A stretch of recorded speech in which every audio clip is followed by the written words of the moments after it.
Thank you all for attending our second and final webinar on FinTech and behavioral science this semester. My name is Vanessa, and I'm part of the Behavioral Innovations team here at UCL. And today I have the honor to introduce you to our speaker of the day, Jochen Leidner. Jochen holds an MA in Computational Linguistics, Computer Science, English Language and Literature, an MPhil in Computer Speech from the University of Cambridge, and a PhD in Informatics from the University of Edinburgh. He is currently Research Director at Refinitiv, the former Finance and Risk Department of Thomson Reuters. Today he will talk about computational assistance in risk perception. So without further delay, let us welcome Jochen. Thank you for the kind introduction, and thanks to everybody for having me speak here. I won't mind at all to make this interactive, so please do feel free to interrupt. Anybody's welcome also online, to ask questions.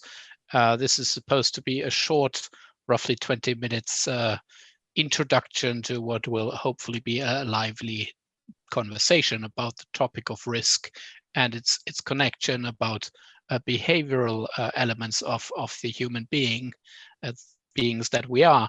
Now, I should say this is essentially a computational view that I present, so I will not actually make any cognitive claims. I am not pursuing this project at the moment from a cognitive point of view. However, it does have a bearing on it. So I'll speak on the topic of computational assistance in risk perception. I would like to tell you about a project that I've been involved in and initially started off quite some time ago, and it's been a side activity for most of its lifetime, but a very interesting one at that, and it's called Project Risk Mining, and it can be seen as essentially aspiring to create a tool or set of tools towards helping our imperfect brains manage risk better, or risks of different types better, because we're not very good at that. And I will not actually sort of claim that and then prove that it is so bad. I'm actually focusing on the solution part here, but in the conversation with you, I'm hoping that we can get into this. And I should just say, for completeness, any opinions expressed by me here today are my own and may not represent official views of Refinitiv Limited or the University of Sheffield, for that matter. And the work on risk that I'll be showing shortly was done in collaboration with my esteemed colleagues, Tim Nugent and Frank Schilder, and many others have sort of contributed to this here and there. Thank you very much to all of them.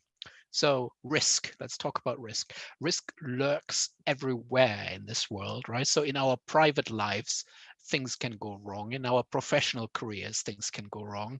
But even geopolitically, as we experience this year, perhaps more strongly than in the last couple of decades, for a long time, we can sense that things are not running smoothly. Companies are going bankrupt. Wars happen always, sadly, around the world, some more noticed than others.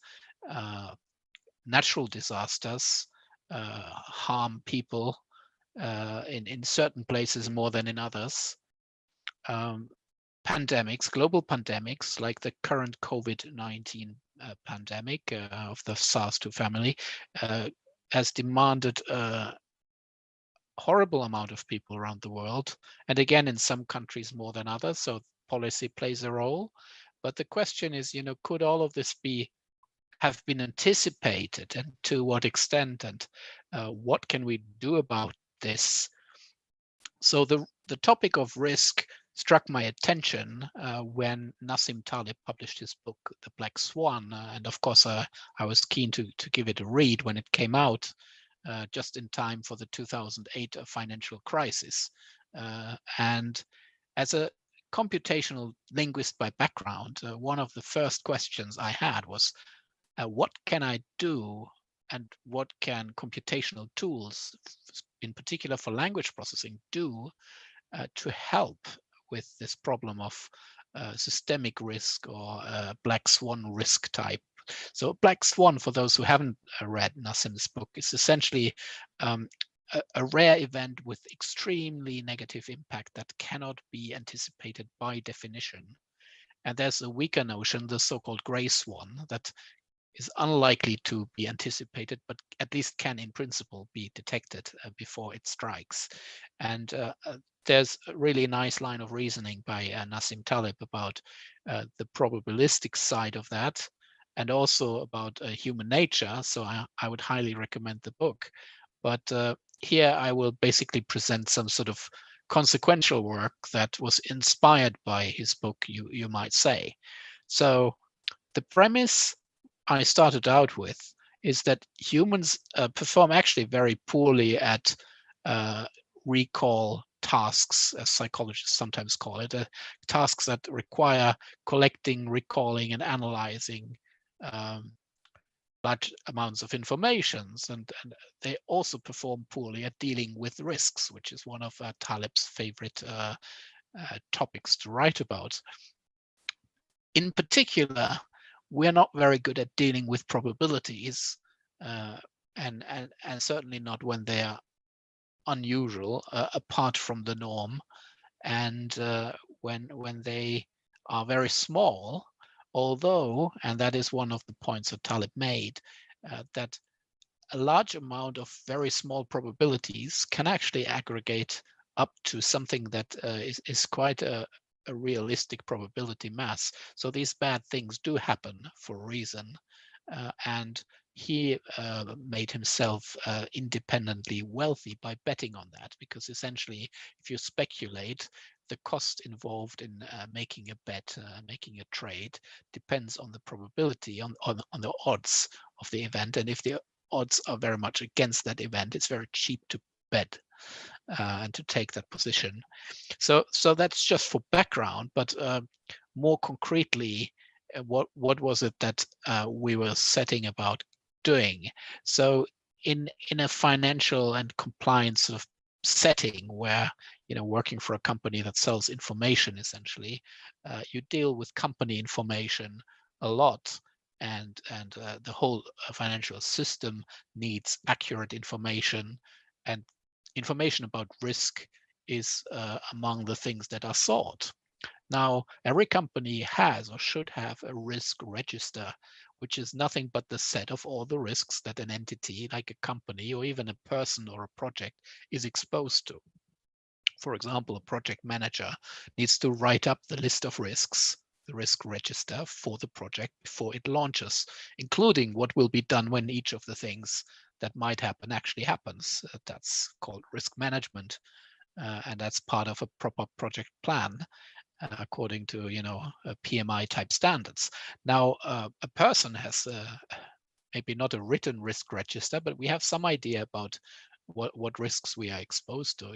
Whether we are struggling with our finances, or whether we might have some health issue that we are disposed to, perhaps based on our parents' genes, or other things, or lifestyles. So risk is pervasive, and company risks in particular are valuable pieces of information. So could we automatically create or extract a risk register? That was the question that we set ourselves a couple of years ago.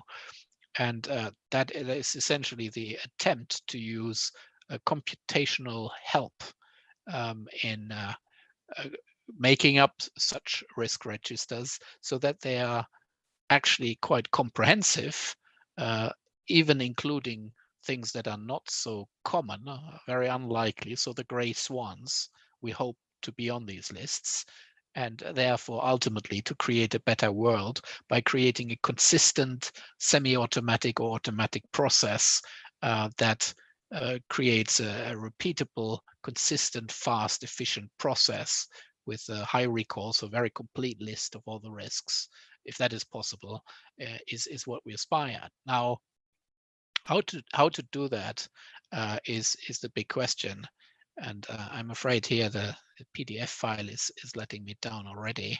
It's just very annoying. Give me one moment.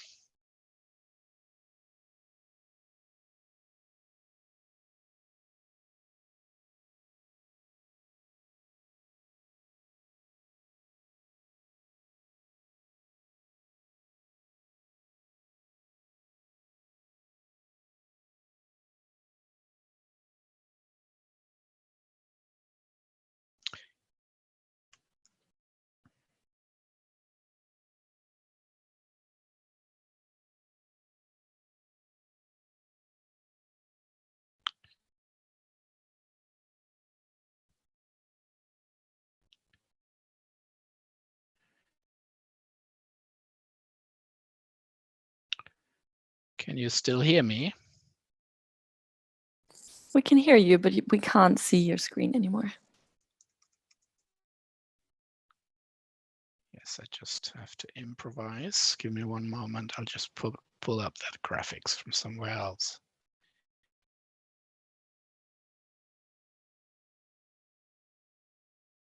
For everyone else, if you already have any questions, you can post them in the Q&A maybe.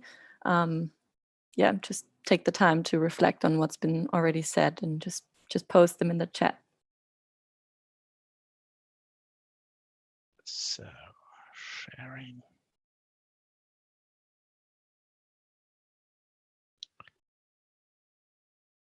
Can you see my screen? Not yet, maybe.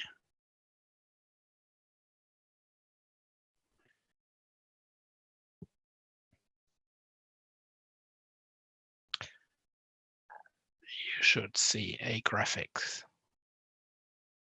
Yes, we can see it. Yeah, so essentially what we came up with is a process where we need to first create an inventory of what the risks are actually called. So remember then, new risks come out all the time, and sometimes these risks have a new name, for example, COVID-19 or Brexit. So these are things that as words, they did not even exist because the things that they were referring to were unheard of. And then as new things, new phenomena of the world get discovered and discussed, people make up new names for them. And that means when you computationally want to analyze risks, you can't actually start with a closed list. You need to create an open and organic process that is capable of learning the name of risky things, of riskiness itself, how it's expressed in human language. So we created this process where we said, well, the most abundant source of human information we have is the World Wide Web, or WWW, here in the top left corner. We created a learning process that essentially learns a taxonomy of risk types, of the names of risks. For example, the word bankruptcy being one of these entries. A child note of finance. When you look at this tree below, you see that this is essentially a hierarchy, in some places deeper than in others, in some areas more flat. But all of these are learned from the web using a way of remote controlling Google type search engines by giving them certain linguistic patterns that extract pairs of words where one of them is a parent and the other one is a sort of a son or daughter node, like financial risk is a super type of bankruptcy, and financial risk itself is a child of general risk, which might be, the root node at the very top, for example. So this was the first part, that we managed to create this automatic taxonomy. And this was a noisy process. The web contains all sorts of poorly constructed web pages, misinformation, hobbyist pages that were never completed and things like that. And there is no consistent way of formatting anything. So essentially you get back something that is very noisy or full of errors in other ways. And what you need to do is you need to be prepared to invest some human time to clean this up. So we did not aspire to create a fully automatic process, but we created something that essentially, after running it for a weekend against a few million web pages, would come up with a taxonomy of 10,000 or so nodes of this hierarchy, words and phrases that describe some form of risk. And then arrange that in a hierarchy, and a human would have to go through it, spend about 2.5 hours to go through these 10,000 lines and to kick out roughly half of the candidates that were essentially noise or error type entries that you don't want to see. Now, moving further to the right, is we created a risk tagger by nothing but looking up these risky words that we sourced from the internet and that we now have in this nice hierarchy. nicely cleaned up.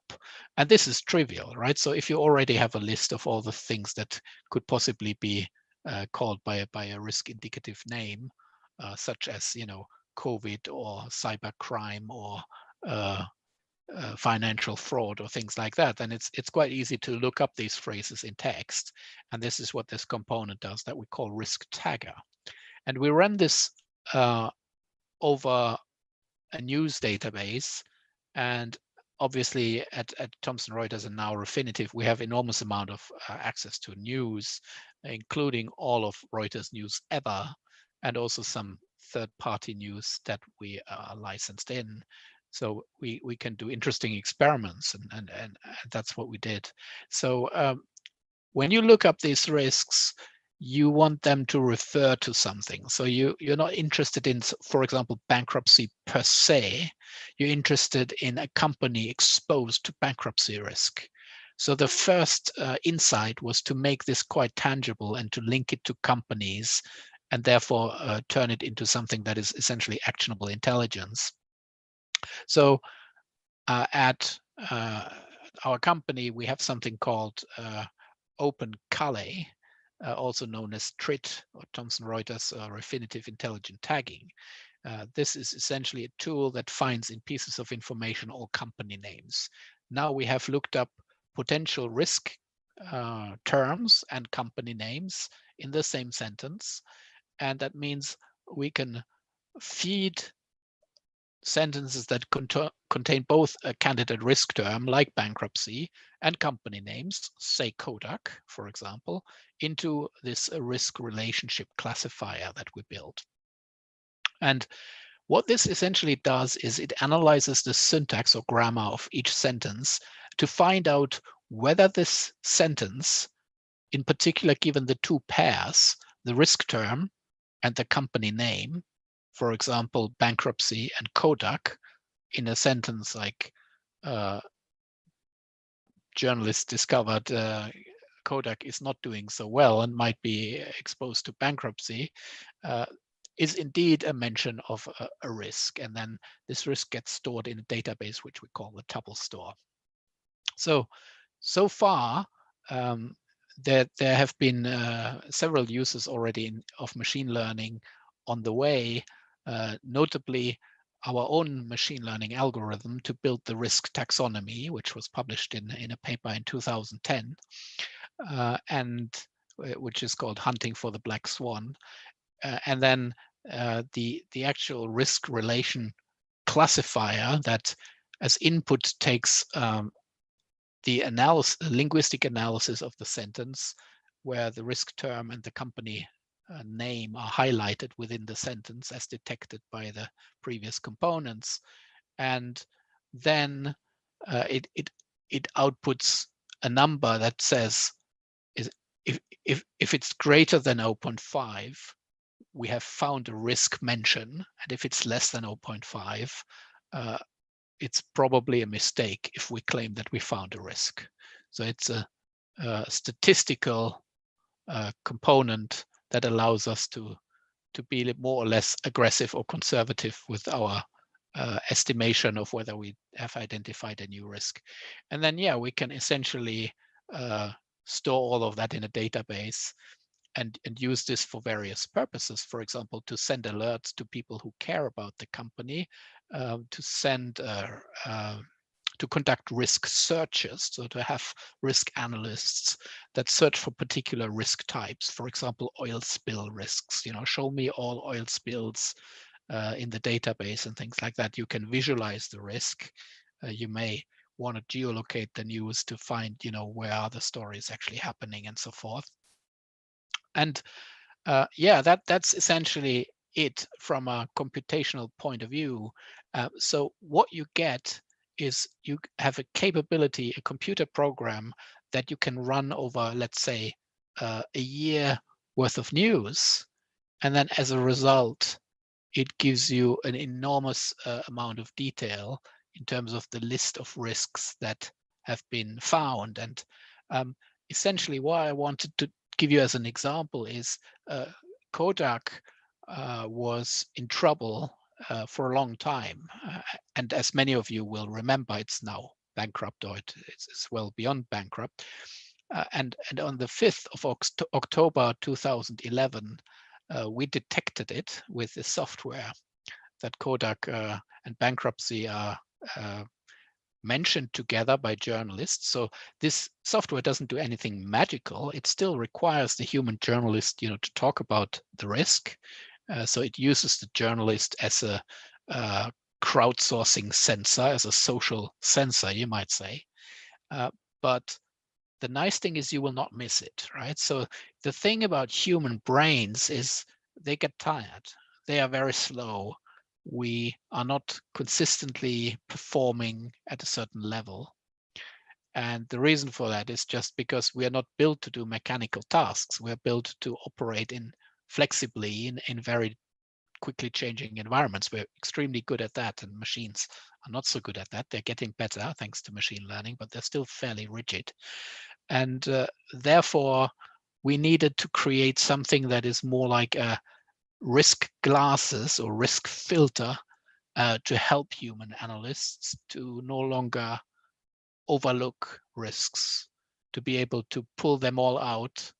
And even in the risk search to say, when I search for fine, the word fine, I will not see sentences where it says, I feel fine, said Bill Gates at Microsoft, I feel great. That will not be shown. When you do a search for the risk fine, you will find sentences where it says Microsoft is facing a fine. So the machine can actually tell these subtleties apart thanks to this risk relationship classifier that we built, which is shown here at the top. And yeah, this is essentially the sort of the technical element of what we built. But I'm interested, first of all, who do we have on the call, and what are people's interests, and how can we connect this technical capability to people's interests? So let's make it a little bit more interactive, perhaps. Is there anybody on who would like to explain what they're interested in, and then we can talk about it?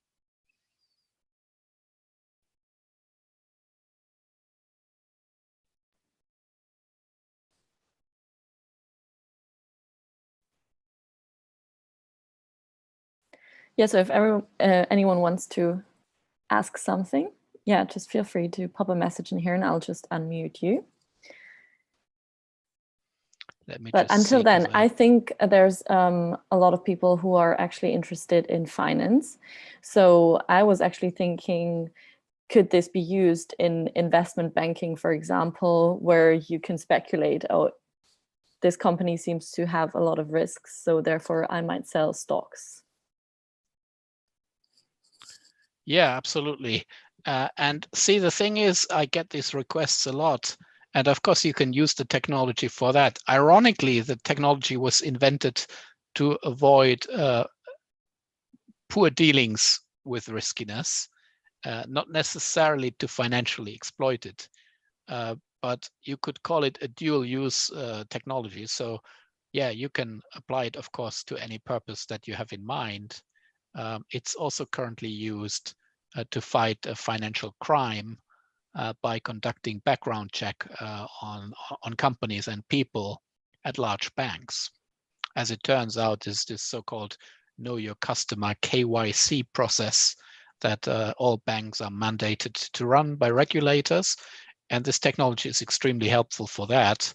And if you're more interested, please talk to me, or read the papers and get in touch. We can also show you demos of the software and things like that. But this is more the financial element and not so much the behavioral. So what I think might be worth talking about here is the motivation behind creating the software in the first place, not so much the technical details, perhaps. So are people familiar with SEC filings on this call? So SEC filings are documents that large companies, public companies, certainly in the US, have to file annually quarterly and when unusual things happen. And the annual filing is known as the Form 10K. Now, this Form 10K has a risk section. I believe it's section 6.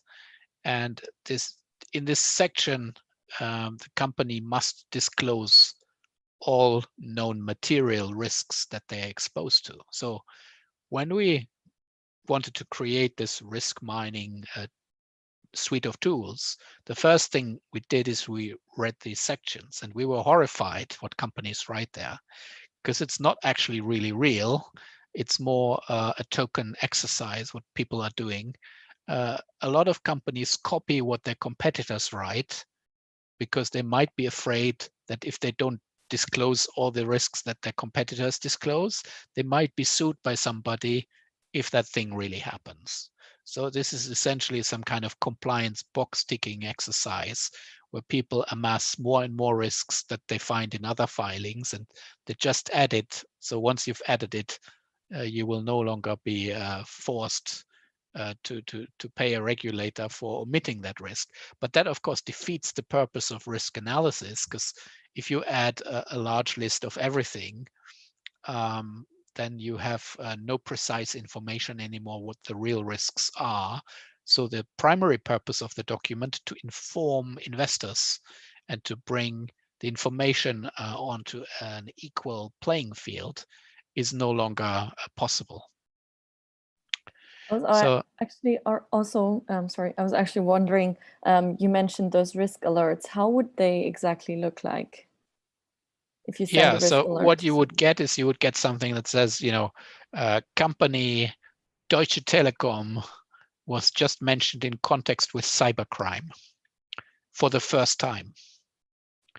And then essentially what you want to do is you want to track that. You want to say, yes, that's something that I'm interested in, because I'm the, Deutsche Bank or UBS or you name it, any bank's analyst of Deutsche Telekom.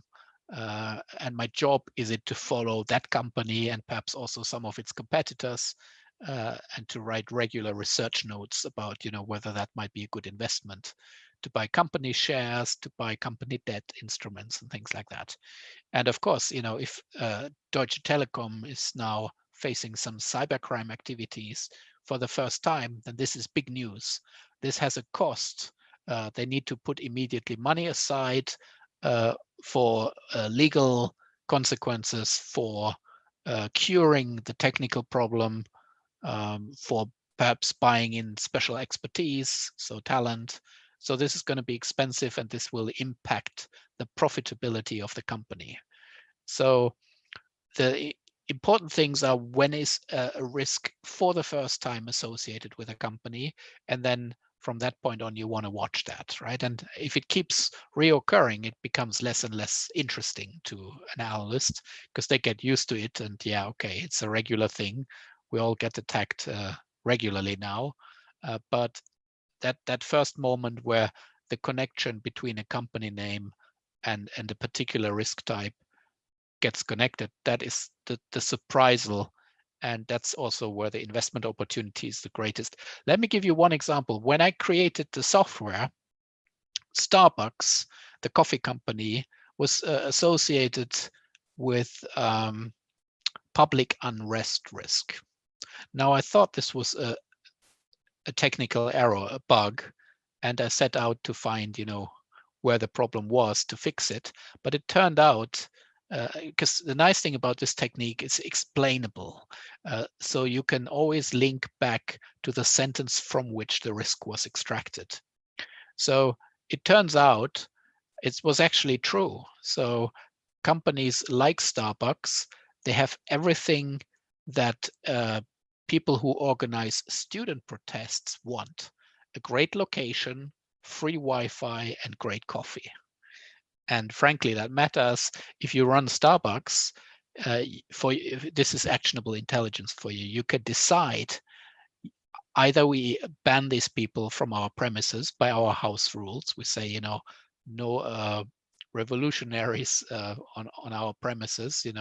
This is a commercial business. You can have your demonstrations outside. That's fine, but we would not like to be affiliated with that.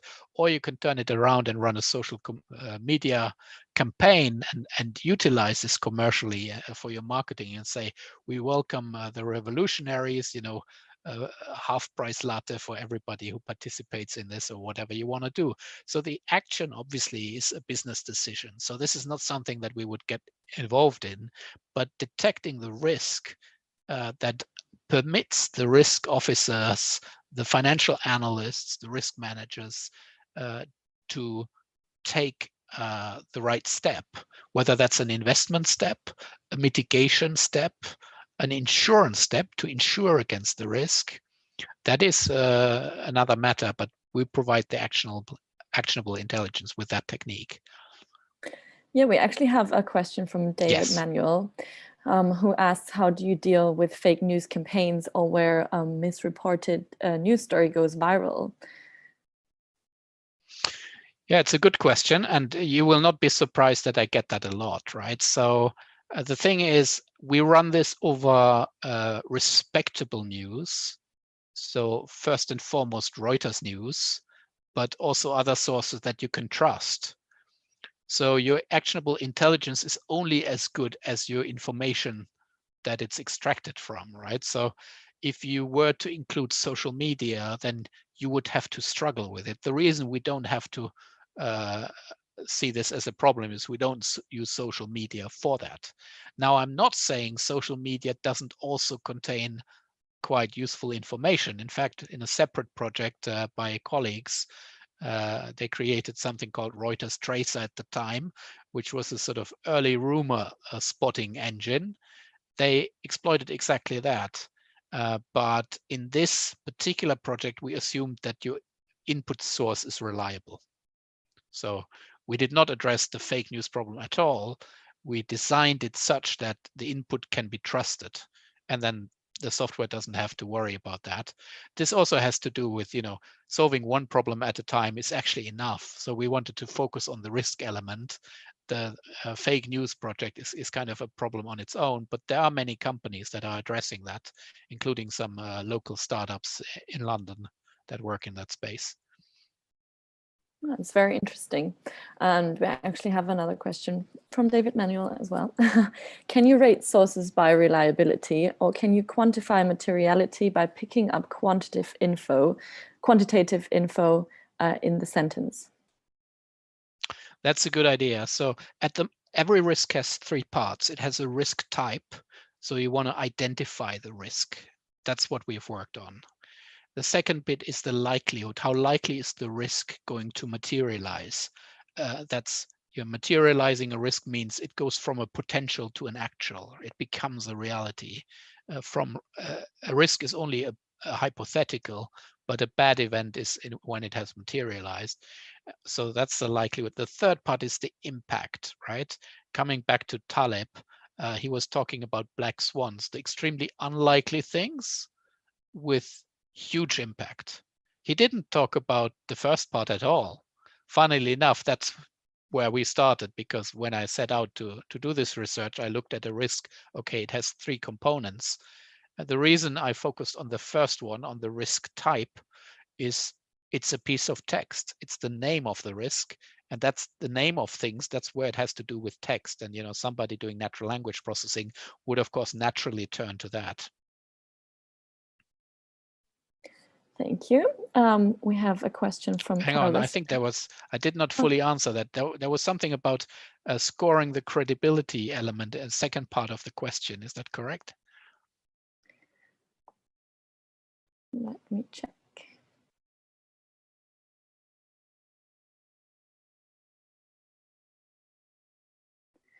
Can you quantify materiality by picking up quantitative info in the sentence? Yeah. So the three parts of the risk, I would say, if we were to do that, then it would be about the likelihood. So if something is either highly impactful, that's the third part, or very likely to happen, one of the two alone is enough to trigger the legal definition of materiality, I would say. I'm not a lawyer, but if something is almost sure to happen, as an investor, you would want to know, right? And likewise, if it's huge and maybe less likely, but you still want to know. You may not believe it will ever happen. That's your personal decision. Yeah, how much probability mass do you attribute to it? But I would say one of the two, and certainly if both of them are high. Now we have not in this risk mining project worked on detecting materiality, but it's interesting follow-on research. So I would encourage people, to explore that and to publish their results if they can build something that works. And happy to talk to them if they get there or if they want to collaborate. Well, thank you. Yeah, we have a question from Carolus, and actually, so we will unmute you so you can ask yourself.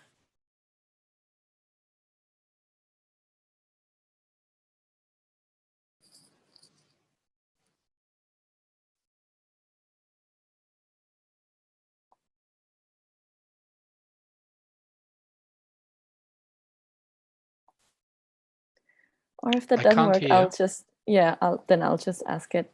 So his question was, is risk mining commonly used in algorithmic trading? Is there any information on the success rate of these algorithms? No, it's not sold for trading at the moment, so therefore it's not used. We are selling it as something called WorldCheck Media Check, and this is the Refinitiv solution for know your customer compliance. So essentially for conducting onboarding and recurring background checks to meet counter-terrorist and financial fraud funding compliance regulations in banking. So that's the area where it gets currently used. I'm hoping can you hear me? Yes. Hello, Carolus.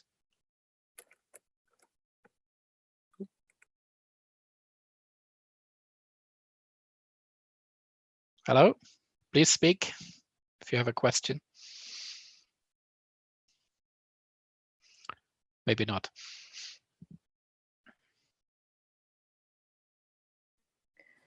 Okay, yeah, actually, I have a question because you mentioned security, and I'm wondering, do you also work with politicians on those kinds of issues?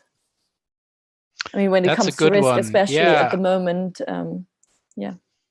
So not with politicians directly, but for example, the European Commission has a research capability called the Joint Research Center, JRC, in Ispra in Italy. They are based, and they provide intelligence to politicians of all European countries. So I've presented the technology to them in a security briefing, and they have similar tools for example, event detection and tracking. So they track, where crimes happen, where terrorist attacks happen, and these all are kind of risk-related events, but also more mundane things like, bridges collapsing can already have an impact on people's well-being, on the price of some instrument or commodity and things like that. So all of that is quite important to know for policymakers. Of course, at the moment, people care about things like pandemic related. There's a spiking interest there, but once we know, we now know what the pandemic is about, right? So the kind of the why has become less problematic than how to fix it.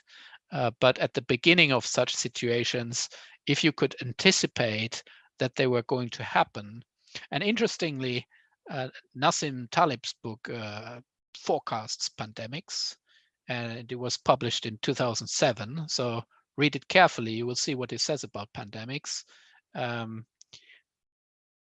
President Obama had built out quite a capability to deal with pandemics, which was ironically not funded by his successor and was dismantled when it could have helped millions of Americans.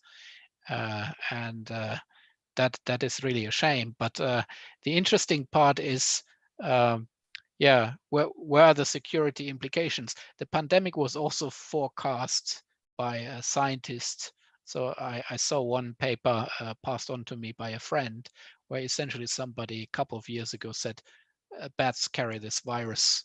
It could jump over to humans. And actually in China, they eat a lot of bats. This is potentially dangerous. So this is just, one or two sentences, and that's the end of it. And people continue their lives after reading that. It's nobody's business to stop right there and say, hang on for a minute, what are we going to do about it? So what is risk mining? It's the thing that picks all these things up, the ones it can pick up. I mean, it can't pick up everything, but it does pretty well. And then it gives you a grid where you have to decide, are you going to ignore it or are you going to act on it? And before, what people did is they sat with an empty Excel spreadsheet in the boardroom and they said, okay, let's make up our risk register. What are we going to put in our filing, right? And it's very hard, cognitively speaking. Now we're coming back to the behavioral topic of this seminar series. Very hard to recall completely from memory a list of things. It's a known issue that human brains have. It's much easier to extract it from news by computers, thanks to machine learning and natural language processing. So what we should do is we should basically make things like that almost mandatory, that these things have to be processed and somebody needs to sign off that I'm the one that said we are not going to do anything about this thing called pandemic risk, right? And then you actually know who's responsible. And then we achieve a transparency level that, well, who would want to be responsible for that, right? So everybody will try to do something so that they can say, yeah, I'm not the one who signed off as do nothing, which is known as accepting the risk in risk management, right? Essentially sitting there and hoping it won't happen because you're not preparing anything for it. Quite often mitigating is the standard thing to do, so you can identify an action that minimizes the impact when it happens, if and when it happens. Okay, we have another question from the Q&A, and it is, what would you say is the most obscure application of this technology that you have done so far, or perhaps received a request for? We received requests to use it for research, so for academic research, and then of course we wouldn't know what people wanted to do with it, so maybe that fits the bill for most obscure because it's kind of open-ended. Who knows what these people would have come up with it. The terrorist funding and financial fraud angle was not planned as an application, but it is the application that was chosen for the first deployment of this. So it's industrially been deployed since about October 2018, and it's been used by large banks now for that purpose. But yeah, is it obscure? I don't know. What you may not know is when you open a bank account, you will be background screened. But also, every bank customer from that day on, when they open a bank account, will be screened again every night. So all bank customers will be checked every night because you may turn terrorist tomorrow. And this is an enormous computational effort. And if human labor is involved, it's an enormous cost factor for the banks. And therefore, they are very keen to use automation support. So they were quite excited to learn that there can be help achieved.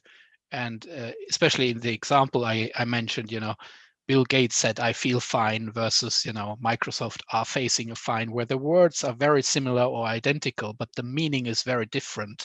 That the machine can tease these apart solves the so-called false positive problem that you run into when you just do word lookup, right? So some blunt technique that just uses a list of words like bankruptcy, terrorism, oil spill, whatever, you can quickly put a list together of static risks, but that will not help you a lot because you get this false positive effect that fine has multiple senses or meanings, and also that the risks change. So we, from the beginning, defined it as an organic process. So this learning a taxonomy of the names of all the risks from the web can be rerun, for example, every quarter. And if there's a new thing, like the next successor after COVID-19, so to speak, the next bad thing that comes along might be entirely different type of risk, not a pandemic, but I will not name it here, but there's always something else happening. So that will be picked up if it gets mentioned on the web, and it will be plugged into the taxonomy, and then the system can sort of take it from there. So it's organic, self-improving, and it's not self-learning.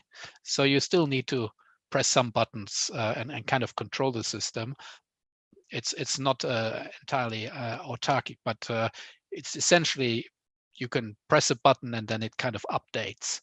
And yeah, you have a look at, again, removing the noisy terms from the taxonomy to make it clean. And then you have a new taxonomy and it can recognize things that it couldn't before. And occasionally you will have to retrain the classifiers as these things go.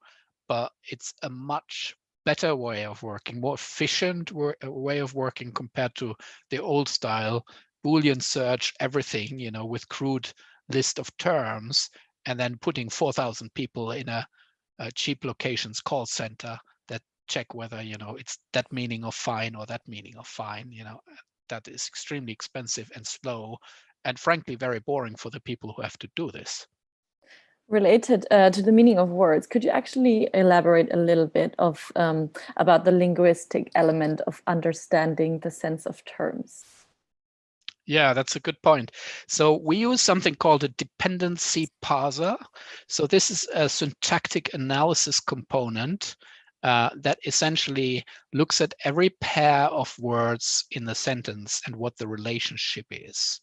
So dependency analysis is a form of grammatical analysis where you divide all words into two classes, heads and dependents. And essentially the head is the more important part of the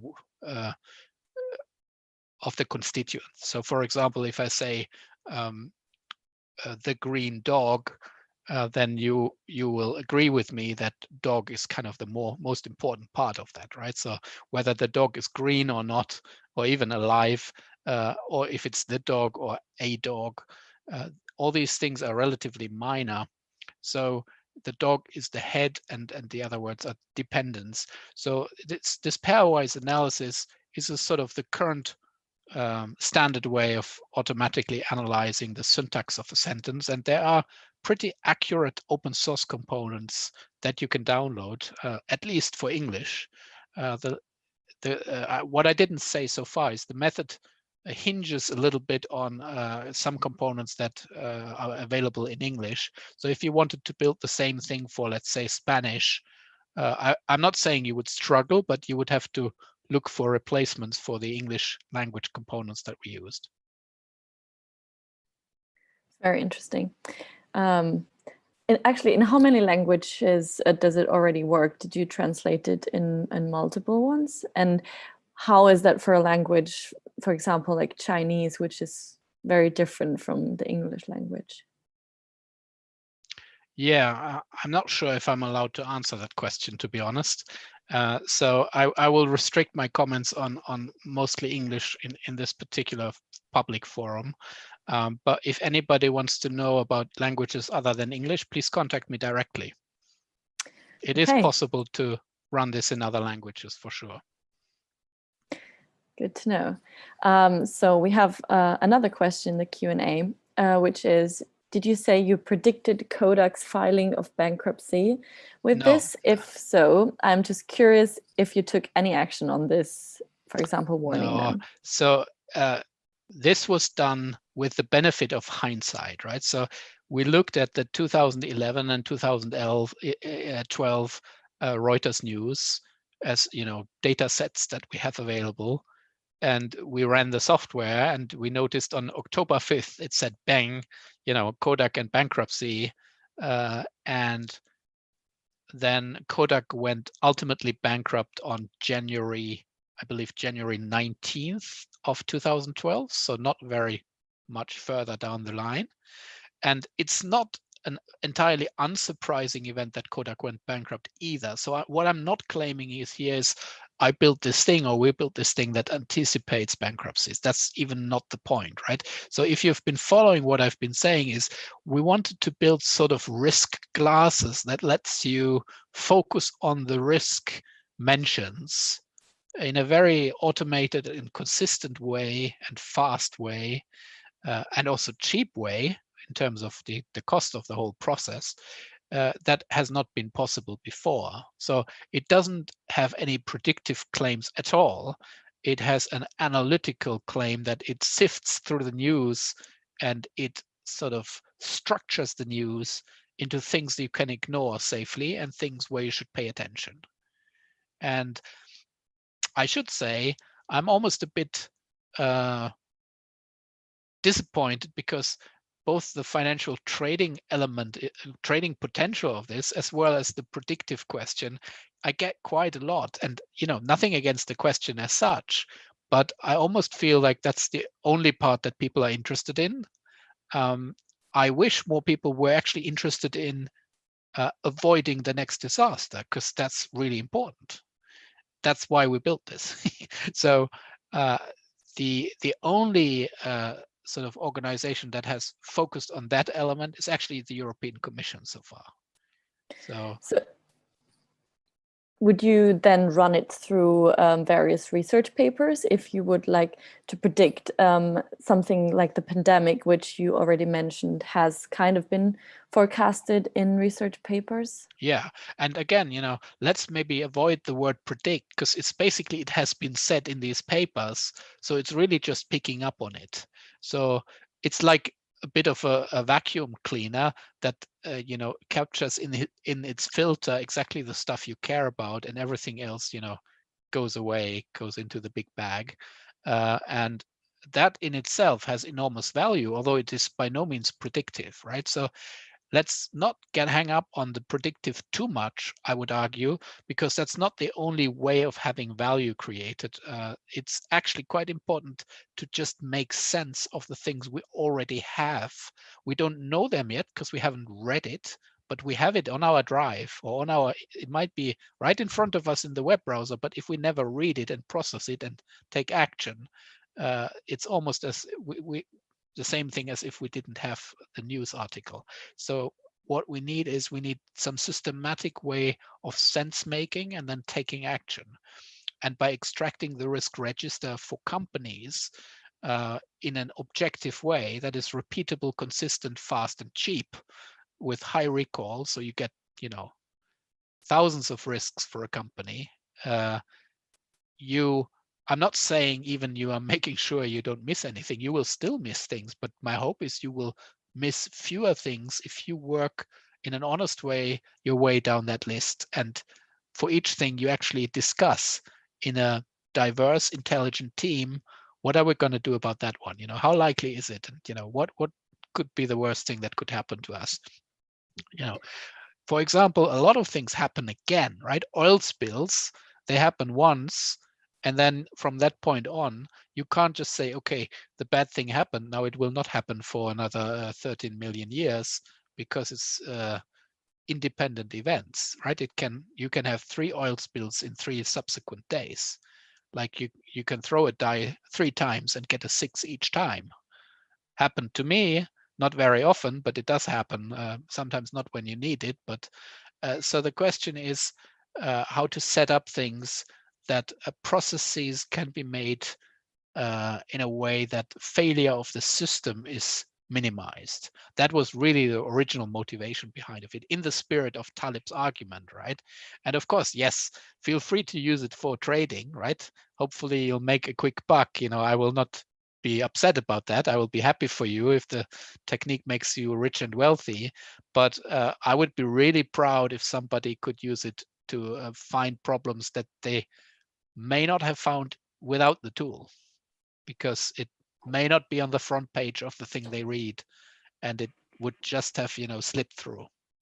With this thing, there's no such thing as slip through. Either it cannot be recognized and the technique has limitations. I should say a word about that. but if it gets caught, it will get caught again and again and again when it happens again. So what the technique currently relies on is the risk must be expressed as a noun phrase. So the current implementation, as described in the paper, has its limitations. And of course, you can turn anything expressed in a noun phrase in some kind of verb phrase or other ways of saying it to trick the system. But we believe in principle you could expand and apply the technique also to different kind of constituents. Okay, we have another question from David, and we will unmute you so you can ask your question yourself.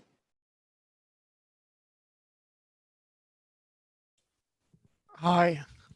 Yeah, I just wondered if you'd use this substituting brands or products for the company, so you could pick up if there was failures, you know, car problems with car failures or side effects for drugs or some reputational issue for over a brand. Yeah, this is something we've discussed, and then you get into a space that is perhaps less of a space of the company where I currently work, but it's more of the space of so-called media monitoring companies that do brand and reputation tracking and that kind of thing. So there may be some solutions already in that space, but I can totally see your point, and I believe this technique could be used for that. So we certainly have discussed that instead of a company name, you put in a topic as the thing you link the risk to. And what you're saying is it could also be a product name or brand name. And that's entirely true. So what you link it to is ultimately the machine doesn't worry too much as long as it's this binary nature of, okay, there's the risk type and there's some entity or topic that the risk is linked to, which is known as the target in the language of sentiment analysis. And now I've dropped the word. A lot of people ask me, isn't that just sentiment analysis that we're doing? So let me explain just, to be proactive. What is the difference between doing that, what you propose, and doing a sentiment analysis? So we do risk identification. So the framing of the problem is there risk exposure of a certain type to an entity? So for example, is Kodak facing bankruptcy? That is risk exposure. I'm not saying Kodak cameras are good or bad. I'm saying that the company as a whole, is suffering from a particular type of risk, and we're naming the risk and we're stating that that was mentioned in an article, and therefore you should probably pay attention to it and think about what that means and whether you need to take action or not. In sentiment analysis, however, you're more interested in the so-called polarity, so whether something is good or bad. And this good or bad is not the external reality, but it's people's opinion. So sentiment analysis is about affective state, so what we think in our heads about something, whereas risk mining is about the external reality. An earthquake is an earthquake. It happened, right? You can measure it. It's not about finding out whether people think an earthquake is great, which hopefully nobody would anyhow. And that is the difference, just to be very clear how the two relate. But yeah, great question. Thanks. We have one last question from Zoe before we will stop taking so much of your time. And the question is, how do you order the risks for a business? Order the risk. Okay, so if the question is intended in a sort of way from most important to least important risk, then I would say we don't really have a very good way of doing that because we identify the risks. So what you could do is you could use the frequency of that risk mentioned. For example, corruption in conjunction with a particular company, right? If that happens, if that gets mentioned 5 times in a month rather than 1 time, you may upweigh it, but that doesn't always work.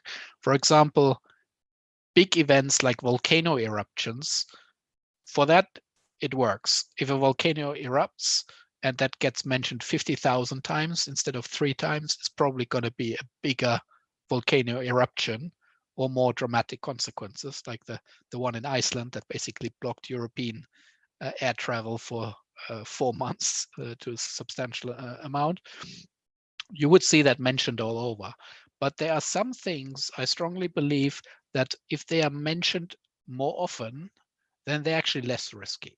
So it doesn't always apply in a sort of more often means more dangerous way. Let's say climate change. I think climate change is more dangerous when people do not talk about it, because once it gets discussed in the public discourse, scientists say what they think, people make up their opinion. So the more it gets discussed, I'm hopeful people will find a solution for it, or a way to sort of make it less damaging to us, to our successors on this planet. Whereas other things are actually more dangerous if they get mentioned more. So it cannot stay a gray swan if it gets mentioned 50,000 times. The danger of the gray swan type event is taken out a little bit if it gets mentioned 50 times already, because it's no longer this, oh, one journalist said it, but the world ignored it, and then it was a big bang, right? So by spotting it even from one single mention in a relative clause on page 5 of the newspaper, we kind of elevate it to a significance that's part of the purpose of this technology. So it does not make a judgment about the significance. It treats everything the same way, whether it's 50,000 mentions or one mention, but you can sort it any way you like. But I just want to caution that some event types, frequency of mention correlates with significance, and with others it's the converse. Okay, we have one last question, if you don't mind. And it's by Jerry. We can unmute you and you can ask the question from yourself.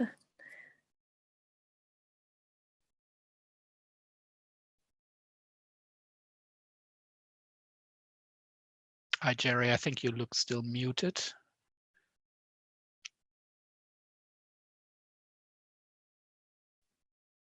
Okay, then no worries. I'll ask the question for you. Hello, Dr. Leidner. I would like to ask that it seems fintech companies always dig people's risk edge more deeper than traditional financial institutions, and they make profits here. Does this expand people's risk in behavioral finance, similar to overconfidence, especially under the pandemic? Oh, I'm not sure I understand. So there is a question if people are biased. Can you say it again, please? This was a long one. Yeah. So it says, it seems fintech companies always dig people's risk edge more deeper than traditional financial institutions, and they make profits here. Does this expand people's risk in behavioral finance, similar to overconfidence, especially under the pandemic? So I'm guessing if people are more willing to take risks, as similar to if they're overconfident, if I'm correct. If the question is targeted for the pandemic situation, whether they're more risk hungry, is that your reading of it? That people at the moment may be more willing to take risks. I don't know, maybe if Jerry can unmute himself, then he can elaborate. I'm not sure I understand it fully. I don't want to misinterpret. So what I would suggest is if Jerry could put it in the chat, perhaps, some clarification. I think risk appetite in the pandemic situation is an interesting topic. I mean, I'm seeing some people responding by getting quite defensive and trying to isolate themselves carefully, whereas others are sort of trying to live their life as normal as possible. So I guess what you can see in pandemic times is people's life philosophy, how they respond to situations like that, differs quite a bit. And then what happens is, as a society, we hang together because we have connections, right? We have family, we have friends, and by choice, we either continue to meet with people or not, and then each person's personal view gets sort of impacts the people we know and relate to, and that way this whole virus gets propagated across this connectivity graph. Now, whether the risk-taking appetite is higher in a pandemic or not, I think people will be more careful to invest, so they might be more defensive, but also there are certain financial opportunities.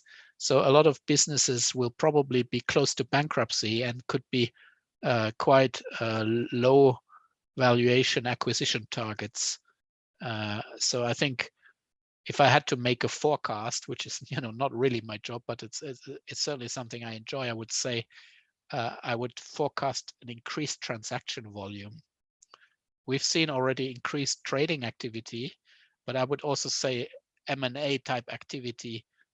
I would expect more of the type snapped up, and fewer of the type traditional partnerships, because those will be wait and see.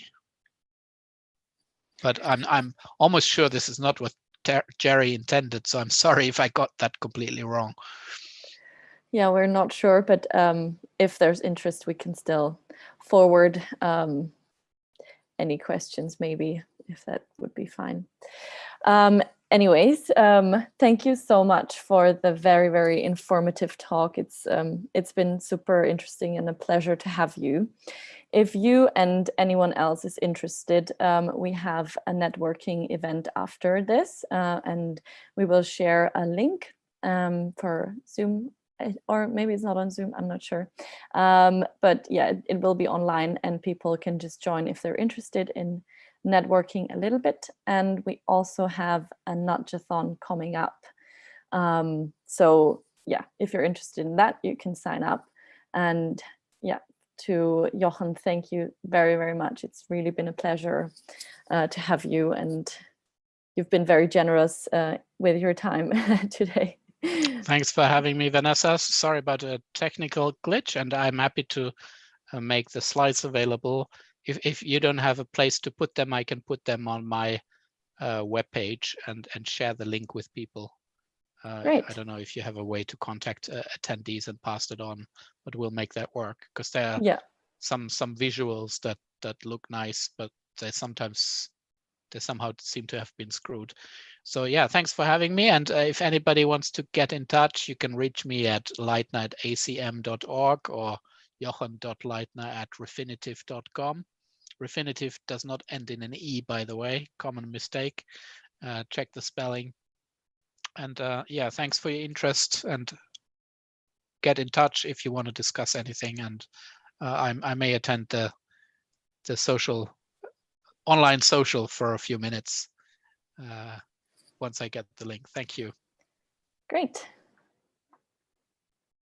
The link is on the chat, by the way. So for everyone interested, you can just follow it. And maybe, Zoe, we can also send an email, because I think people can't copy and paste from the chat. So yeah, make a screenshot, or we will distribute it through email as well to the participants. Thank you so much, everyone, for attending. And yeah, we will see you later, hopefully.